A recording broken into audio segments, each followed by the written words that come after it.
Et le gouvernement du docteur Ouattara aime tellement les Ivoiriens qu'en 2024, en cette année même, le gouvernement du président vient de mettre 1200 milliards de francs CFA à la disposition du secteur de la santé en Côte d'Ivoire. C'est le sujet numéro 2.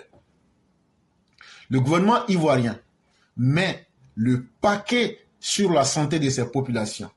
En effet, un budget de 1200 milliards de francs CFA a été alloué pour accès aux soins de santé pour tous en Côte d'Ivoire, a révélé Dr Kwasi Edith Clarisse, directrice générale de la couverture maladie universelle, en abrégé CEMU, lors du Gouv Space, initié par le Centre d'information et de communication gouvernementale, ce jeudi 11 avril 2024.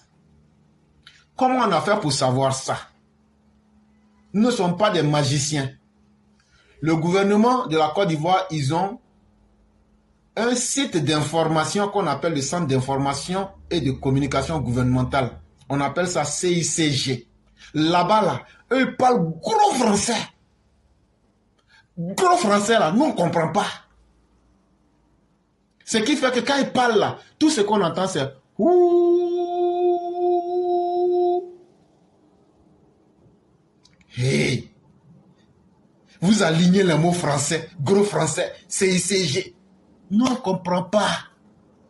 Donc là, vous perdez votre temps. Nous, là, nous, on a du village. Venez nous expliquer.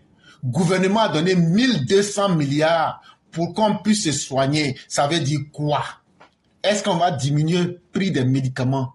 Est-ce qu'on va couvrir des secteurs de la santé qui vont devenir gratuits ou mais les prix seront divisés en deux? C'est ce que nous, on attend de comprendre. Donc, il y a une femme là, elle est docteur qui soigne les gens. Elle s'appelle Kwasi Edith Clarisse. C'est une de nos mamans baoulées. C'est elle qui est aussi la directrice générale de l'assurance CEMU là. C'est elle, ils ont invité dans leur centre là-bas, ils parlent gros français là. Et c'est elle qui a fait le cassement des papos. 1200 milliards là, c'est beaucoup, hein.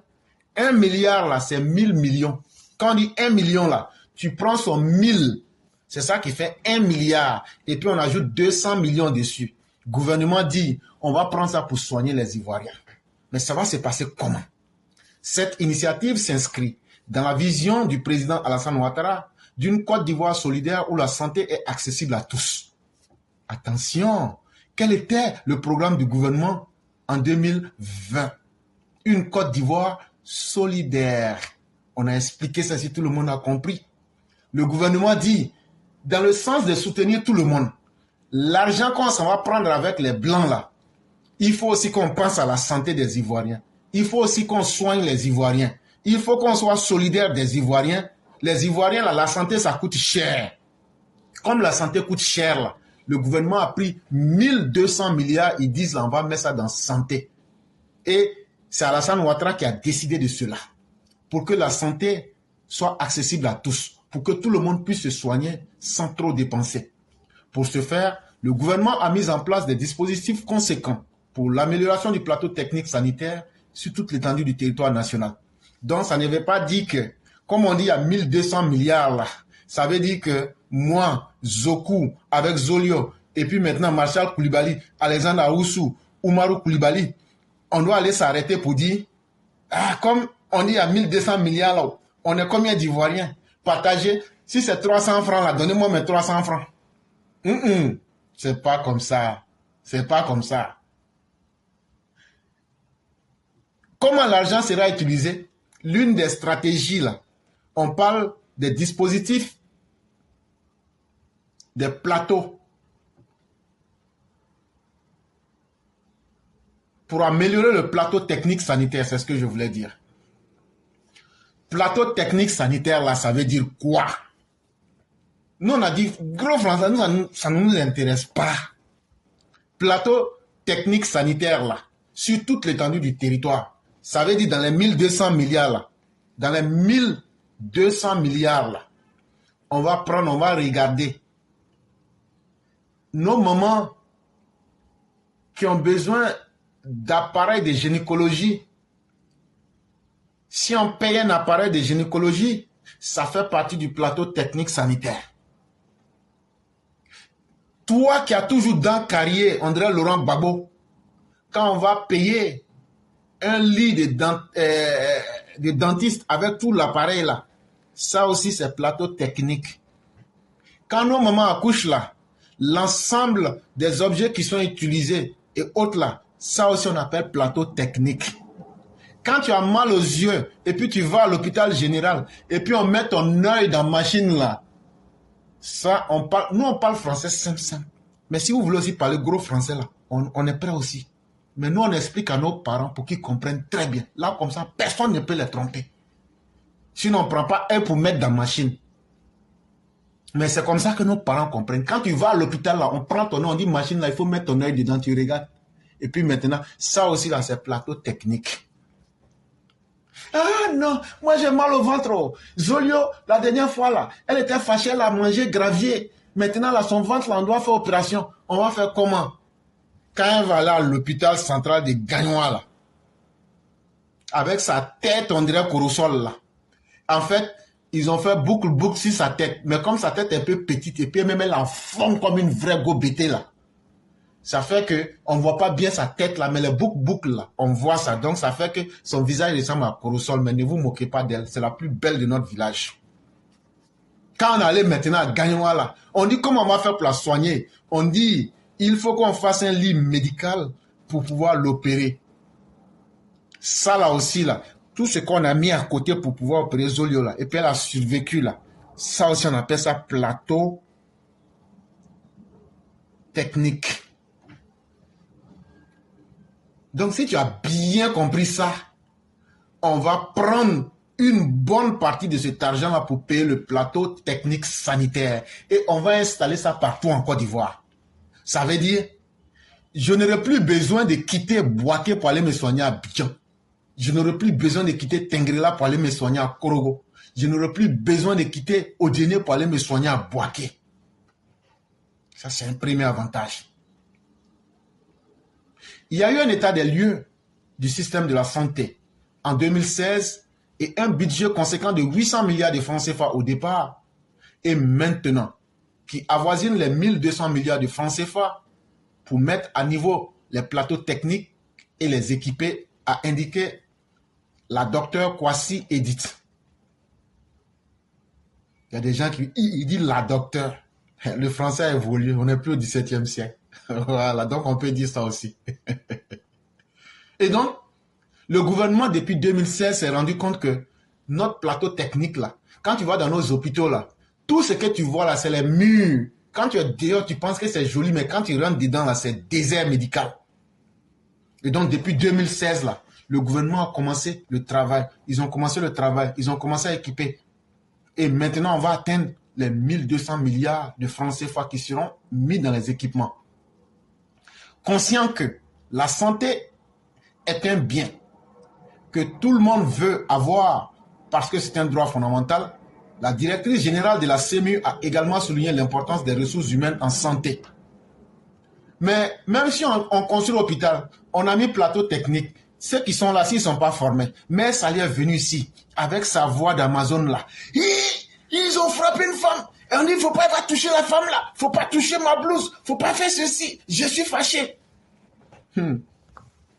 C'est parce que la dame n'est pas formée. La dame là, infirmière, elle n'est pas formée, il n'y a pas de formation. Et donc, quelqu'un qui n'a pas de formation ne peut pas avoir une conscience professionnelle qu'on appelle en français la déontologie. Elle là, elle est rentrée par corruption. Ça l'énerve.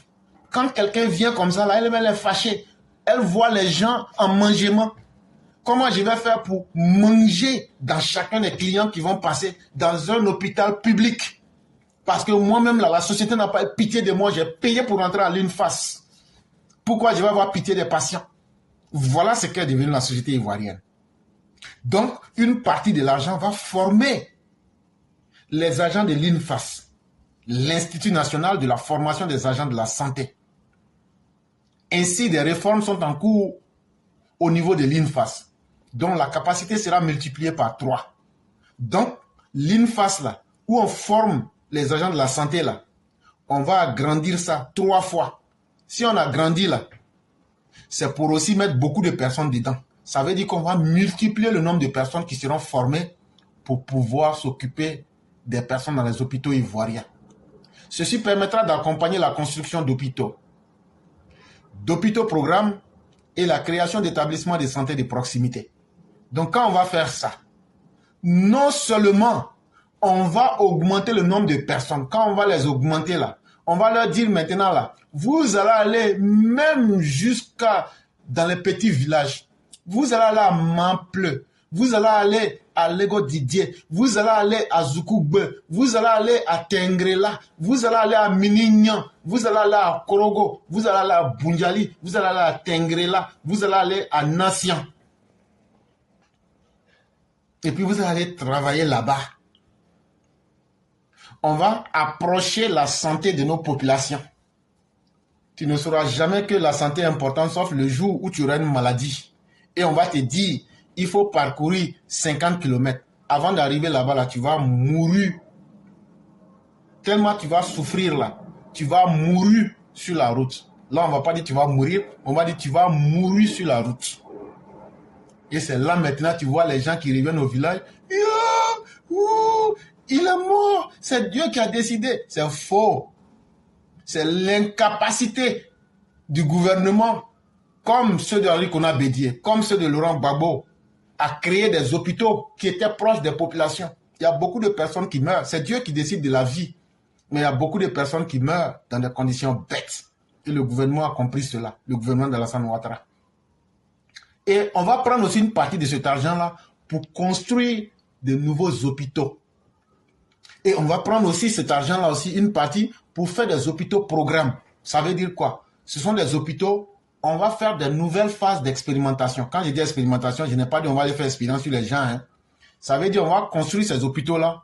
Et on va essayer de voir comment, à partir de ces hôpitaux-là, on va analyser le comportement de la population, la mentalité de la population, et essayer de trouver le juste milieu qui puisse rendre nos hôpitaux plus efficaces. Et donc, on va appeler ces hôpitaux-là des hôpitaux programmes. Gouvernement de Côte d'Ivoire, vous voyez comment j'explique très bien votre truc, non? Mais vous ne me payez pas. Hein? Là aussi, je dois vous dire ça. Mais regardez ce que j'ai dit là. Est-ce que tout le monde ne comprend pas? Qui n'a pas compris ce qu'on a expliqué là? Quand vous dites hôpital programme, ça veut dire quoi? Établissement de santé de proximité, vous n'expliquez pas. C'est ça le danger de la communication. Quand tu parles qu'on t'a pas compris. Et ça a été l'une des erreurs qui a fait que les Américains ont balancé la bombe H sur Nagasaki. Parce que le terme que les Chinois ont utilisé après l'attaque de Pearl Harbor, ils ont dit on s'en fout. Alors que ce même mot-là, on pouvait l'interpréter comme nous ne nous sentons pas concernés, dans le sens que ce n'est pas nous qui avons posé l'action. Je m'explique. Namori Koulibaly dit, éclaireur, on dit il y a eu braquage à la GESCO, tu es sorti, tu dis ici, tu étais là-bas, à la Cipores. J'ai dit à Namori, je ne me sens pas concerné. Ça veut dire, c'est que l'information qu'il m'a donnée là, moi je ne me sens pas dans l'information. Donc, en un mot, je ne me sens ni concerné de près ni de loin. Mais quelqu'un d'autre peut dire que le même mot, je ne me sens pas concerné, signifie je m'en fous. Ça ne veut pas dire que je m'en fous. Je me suis dédouané en disant que je ne me sens pas concerné. Ça veut dire, ce qu'il dit là, je ne suis pas dedans. Je n'étais pas là-bas. L'information qu'il a donnée là, c'est lui seul qui sait comment il a eu, mais moi je ne suis pas dedans. Et donc, quand il y a eu Pearl Harbor et qu'il y a eu le soupçon que ce sont les Japonais qui ont aidé à pouvoir faire cela, la réponse japonaise a été « nous ne nous sentons pas concernés ». Et le traducteur a dit « les Japonais disent qu'ils s'en foutent ». Comme vous vous en foutez là, bombe H, vourou. Donc la parole là, si tu ne sais pas l'utiliser là, ça va devenir ton plus grand danger. Gouvernement de Ouattara là, vous faites des bonnes choses, mais votre français là, nous on ne comprend pas. Et même si on comprend là, ça ne nous intéresse pas. Nous ne nous sentons pas concernés. Parce que ça ne répond pas à nos besoins. Ça ne répond pas à nos besoins. Et ça, il faudra qu'on puisse vous le dire. Quand vous venez sur les plateaux là, Parlez dans des français simples, accessibles à tous. Et tout ce qu'on vient de vous expliquer là, l'objectif que le gouvernement vise, c'est quoi? Avec cette vaste enveloppe budgétaire et les réformes en cours, la Côte d'Ivoire ambitionne de devenir un hub en matière de santé publique dans la sous-région. Tout ça là, hub, ça veut dire quoi? Hub, ça veut dire, avec tout ce qu'on vient de vous expliquer là, quand on va pouvoir couvrir nos hôpitaux, nos centres de santé, et qu'on a un personnel médical bien formé, on va bien soigner les Ivoiriens. Mais quand les Ivoiriens seront bien formés, et que maintenant là, les pays d'à côté, les Mabouliens, les âmes du Burkina Faso, les hyènes du Niger et les Guinéens, que j'épargne pour l'instant, mais vous êtes en observation, et on n'aura pas pitié de vous aussi, parce que pendant le temps de Babo, là, il y avait des MiG-24 qui étaient postés contre nous. On n'a pas oublié, mais on vous regarde. Ceux-là, ils vont venir se soigner dans notre pays. Les âmes du Burkina, ils vont se mettre dans les véhicules entre les cafards, les moutons, les chameaux et les bœufs. On va les tirer pour venir dire, venez, on va vous vérifier. On va verser poudre d'acide sur eux pour les laver d'abord, avant de les mettre sur nos hôpitaux. Eux, là, ils ont des maladies bizarres. Au Niger, là, il y a des gens qui naissent là. Eux ont 4 pieds. On va venir couper les pieds supplémentaires là pour les soigner. Et donc, en réalité, la Côte d'Ivoire veut devenir une référence en termes médicaux en Afrique de l'Ouest. Mais quand tu tombes malade là et puis tu viens te soigner là-haut, parce que tu es malade là, tu vas dormir à l'hôpital toujours bien. C'est l'hôpital qui va te nourrir ou bien. Donc là, quand on va faire ça là, même toi la petite commerçante qui vend à checker au bord de la route là, les malades qui vont venir là, ils vont payer une nourriture pour manger. C'est pas tous les malades qui doivent forcément dormir à l'hôpital. Donc ils vont prendre des hôtels. Ça va faire que notre hôtel là aussi va marcher. Voilà la réalité d'un gouvernement qui a une stratégie et un plan. L'engagement du gouvernement ivoirien pour une santé accessible à tous est une réelle avancée pour le bien-être des populations. Les initiatives mises en place, notamment l'augmentation du budget alloué à la santé et à la formation du personnel médical, devraient permettre d'améliorer significativement la qualité des soins de santé en Côte d'Ivoire. On nous dit ici que le gouvernement, avec tous les moyens qu'ils ont mis en place depuis 2016, vraiment, ce n'est pas l'argent qui a manqué. Et là où l'argent ne manque pas, les moyens sont mis en place. Et que si tout est bien fait, et que l'argent est utilisé comme il se doit, pour former les agents de santé, pour construire les hôpitaux, et pour permettre d'améliorer la qualité des soins en Côte d'Ivoire, on est tous sauvés. Mais quelle est la réalité sur le terrain? Ça aussi, il ne faut pas oublier de le dire. Monsieur le Président, la réalité sur le terrain, c'est que tout ce que vous avez fait là, vous jouez votre rôle.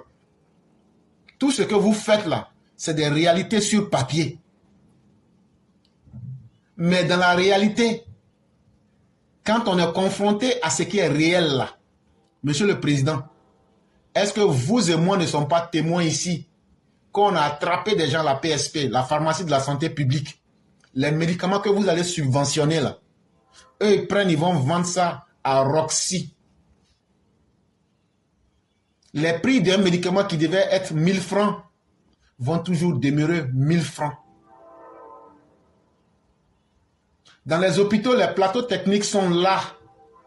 Mais les gens, comme vous ne pouvez pas être partout là, ils détournent ça pour mettre dans les cliniques. Hey, moi je dis ce que le gouvernement veut, mais je lui dis aussi la réalité qui est sur le terrain. Quand tu vas au CHU de Bouaké là, les appareils qui devraient se retrouver au CHU de Bouaké se retrouvent dans une célèbre clinique qui n'est pas loin de l'immeuble Kanga. Je n'ai rien dit, hein. Ne m'accusez pas. Moi, non. De toute façon, tout le monde connaît l'immeuble Kanga. Est-ce que c'est moi, je dis ça? D'ailleurs même, voilà. Faut aller à Korogo.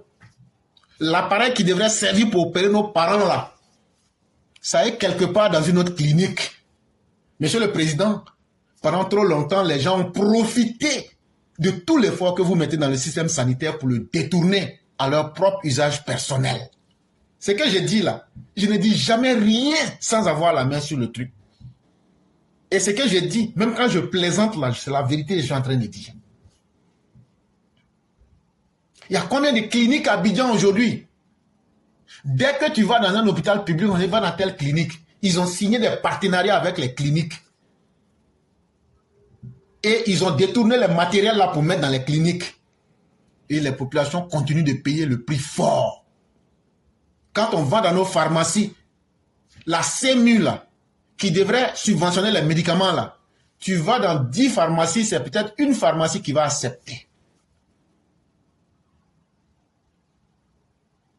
Voilà la triste réalité. Et donc, si on veut que la Côte d'Ivoire soit un hub sanitaire, il faudra aussi qu'on prenne le soin de contrôler le travail qui est fait et de mettre des agents qui vont contrôler avec rigueur que l'argent où il a été mis, l'avantage touche les Ivoiriens. Monsieur le Président, quand tu as dit, après que tu as pris le pouvoir en 2011, qu'on n'a pas commencé à faire enfant, là, vrai, là, je vais confesser. Demain, c'est dimanche, mais moi, je vais confesser parce que de toute façon, ça va finir à 16h. Donc, déjà, on peut commencer, hein. Voilà. Moi, j'avais déjà fait 25 enfants. Mais dès que tu as dit que c'est gratuit, l'accouchement gratuit, Président Ouattara, moi, j'ai ajouté 15 en 2 ans. Ne me demandez pas comment j'ai fait. Donc là, moi, j'ai fait ça pour que toi, tu aies beaucoup de militants qui vont voter. Moi, je suis bon. Moi, je confesse. Hein. Moi, je suis très bon. Moi seul, j'ai eu 40 enfants. À cause de toi, Ouattara, j'ai dit, j'ai fait 15 vite. Chaque 6 mois. Et comme ça, là, j'ai dit, militant. Moi seul, là, je vais former une base du RHDP qui est de 25 personnes. Moi, je n'ai pas peur de Dieu. Mais monsieur le Président, quand j'ai fait ça, quand je vais à l'hôpital, on me dit, il n'y a rien. On dit, il faut aller à la clinique. On dit, il y a une clinique qui est sans frontières. Bon, oui, à la clinique du voisin. Ou même la clinique, toutes les frontières.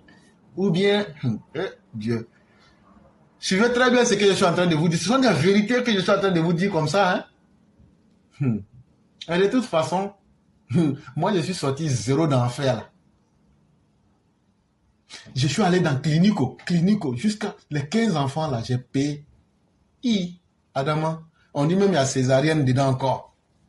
C'est-à-dire que, enfants même qu'on peut moucher là, il y a des enfants parmi mes enfants là qui sont nés là. Quand ils sont nés là, vrai là, il avait demi-kilo. Parce qu'on n'a pas l'argent. La maman elle a faim. Tu entends son ventre quelque chose. L'enfant comme ça là, quand il va naître, là, il va peser combien? J'ai des enfants, quand ils sont là, ils pesaient demi-kilo. Il y a un même là, lui, il pesait quart de kilo. Ça veut dire kilo là, tu divises en 4 là, lui, il pesait 25 grammes. Mais tout ça là, j'ai accepté.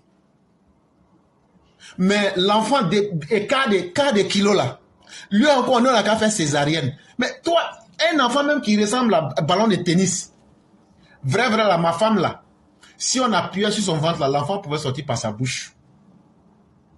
Mais là encore, là, ils nous ont dit là, si ce n'est pas césarienne là, qu'ils ne vont pas accepter. Ils ont saboté tous tes programmes. C'est ce qui a fait que depuis lors là, moi j'ai arrêté de faire enfant aussi. Non, ton programme était bon, hein, mais de la manière c'était là, c'était pas appliqué. Donc là, c'est pourquoi moi-même j'ai arrêté de faire enfant. Je vais attendre. Quand tout va bien se passer là, Monsieur le Président, comptez sur moi. Moi, celui-là, je vais vous donner 30 militants en 2 ans. Je fais ça pour détendre l'atmosphère. Mais tous ces programmes du président ont été sabotés. Mais nous-mêmes, la population, là, on n'a pas eu le courage de nous lever pour critiquer. On n'a pas eu le courage de nous lever pour dire, le gouvernement a fait pour lui. Mais vous êtes en train de détourner les biens. Parce que de toute façon, là, quand on se lève ou quand on ne se lève pas, là, l'argent, là, c'est pour nous tous. Si on laisse des gens bouffer, là, c'est nous, on va payer encore. Donc, soyons prudents, chère population. Le gouvernement a fait sa part. Le président a montré son cœur. Ce n'est pas l'argent qui est un problème. Mais qu'est-ce qui fait que notre santé, là, on a peur d'aller dans les hôpitaux? On hésite toujours. C'est parce que nous-mêmes, là, on n'assume pas notre responsabilité. C'est quand un malheur nous touche qu'on se lève pour venir dire déjà le pays là est mauvais. Mais ça a toujours été comme ça. C'est passé comme ça arrivé sur toi aujourd'hui là. Tu penses que ça a commencé aujourd'hui. Donc, battons-nous les uns pour les autres. Quand il y a un fait qui n'est pas bien là, disons-le, combattons-le pour que les gens puissent changer. Voilà, donc je vais aller dans le vif du sujet. C'est par rapport au plateau technique. Une fois, j'étais à Bondoukou, dans une de mes escapades là-bas à Bondoukou. Et il y avait un séminaire, là où j'étais dirigé, il y avait un séminaire des agents de la santé là-bas. Et les agents de la santé ont dit que le gouvernement avait mis un système en place qui était très intéressant, qui permettait aux hôpitaux de vite évacuer les malades en fonction du plateau technique qu'ils avaient. Parce que c'est l'agence régionale de la santé ou bien un truc comme ça. Il y a une dame qui dirige cette agence-là. Lorsqu'un hôpital régional reçoit un malade et qu'il sait que son plateau technique n'est pas capable de le soigner, soit il évacue à, comment on appelle ça, à Farah, ou il évacue à la Pidam. Mais, c'est qu'avant ce système-là, les gens gardaient les malades et les faisaient dépenser, tout en sachant que le plateau technique qu'il a ne peut pas guérir la personne. Et donc, ils ont mis ce truc-là en place. Quand tu gardes le malade pendant un certain nombre de temps, le mort là est comptabilisé dans ton hôpital, pas dans les hôpitaux où tu l'évacues en dernière minute. Et donc, ça permet maintenant aux hôpitaux d'évaluer tout de suite les malades et de les évacuer en fonction de leur plateau technique. De les évacuer dans un plateau technique beaucoup plus élevé que les leurs. Et donc, eux, ça leur permettait quand même de pouvoir tout de suite ne pas faire dépenser les parents pour rien. Et ce témoignage-là, je l'ai reçu des agents de santé qui ont trouvé que le système était bon et comme ça permettait de sauver des vies.